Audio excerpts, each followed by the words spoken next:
আমি আসলে উসমান হাদির সাথে কখনো আমার ফিজিক্যালি সাক্ষাৎ হয়নি। আমার ফ্যামিলির সবাই মোটামুটি তার সাথে কানেক্টেড। আমার বড় ভাইদের সাথে তার ভালো, আমার বড় ভাই জার্নালিস্ট, তার সাথে সাক্ষাৎকার হয়েছে। আর আমি মানে ঢাকা 8 আসনের ভোটার আসলে আমাদের বাসার সবার, আমার হাজবেন্ড, আমার শ্বশুর, আমার ননাস, তারপর আমার ভাই, আমার ভাবি, সবাই ঢাকা 8 আসনের ভোটার। তো আমার ফ্যামিলি আসলে জামাতের। তো ইভেন আমার ভাই, তারপর ভাবি, তারাও ডিসাইড করেছিল যে ওসমান হাদিকে এই ভোটটা দিবে। তো ওইখান থেকে মোটামুটি ওসমান হাদি সম্পর্কে আমাদের জানা।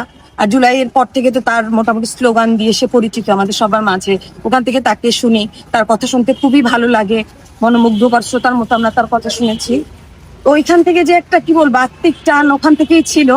তারপর তো তার হত্যাকাণ্ড, এবং ও যে রোডটাতে তার আর কি হত্যাকাণ্ড হয়েছে, ওই রোডে আমার বহুবার যাতায়াত, আমার স্টুডেন্টের বাসা ছিল বক্স কালভার্ট রোডে।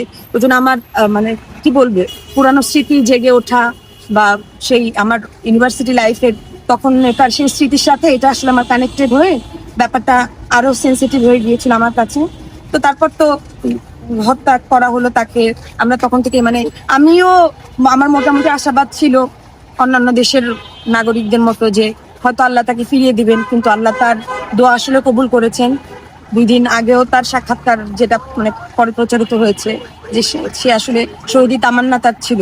তো আল্লাহ সুবহানাহু ওয়া তাআলা তার সেই ইচ্ছা পূরণ করেছে। আল্লাহ তাকে সর্বোচ্চ সম্মান করেছে। আমি তার জানাজাতে অংশগ্রহণ করেছি। তারপর থেকে আর কি মানে নিজের দায়বদ্ধতা থেকে আজকে শাহবাগে এসেছিলাম। আমার অফিস ওপেন ছিল, আমি আসতে পারিনি। তো আজকে অফিস শেষ করে আর কি এখন এসেছি, এখন বাসায় যাব। তো শাহবাগে আমি এসেছিলাম, ওখানে কিছুক্ষণ বসে মানে নিজেদের দায়বদ্ধতা থেকে মুক্তি পাওয়ার জন্য আসলে এখানে আসা। তারপরে ফেরার পথে ওসমান হাদি ভাইয়ের কবরটা পড়লো, তো জিয়ারত করলাম।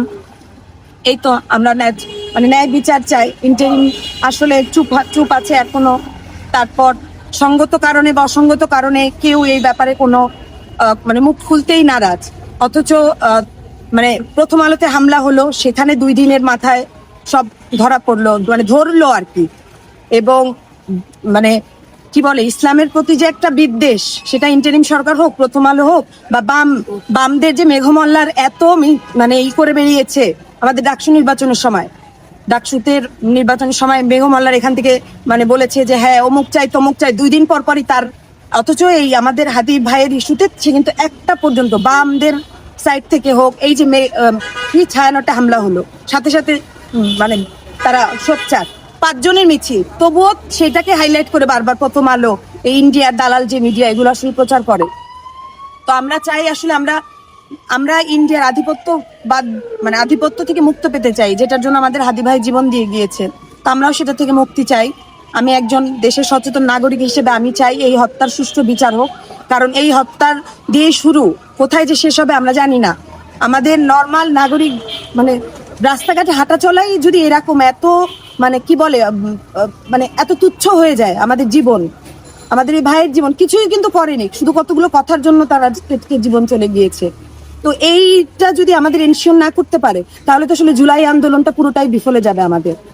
তো এই জন্য আমি চাই একজন সচেতন নাগরিক হিসেবে আমার ভাইয়ের হত্যার বিচার হোক। এই বিচারের মাধ্যমে যেন মানে অপরাধ যারা করেছে তারা কিছুটা হলেও যেন ভীত হয়। অপরাধ যারা করেছে তারা বারবার অপরাধ করেই পার পেয়ে যাচ্ছে, আর আলটিমেটলি ভীত কিন্তু আমরা সেই জনগণই থেকে যাচ্ছি। তা আমরা সেরকম ভীত থাকতে চাই না।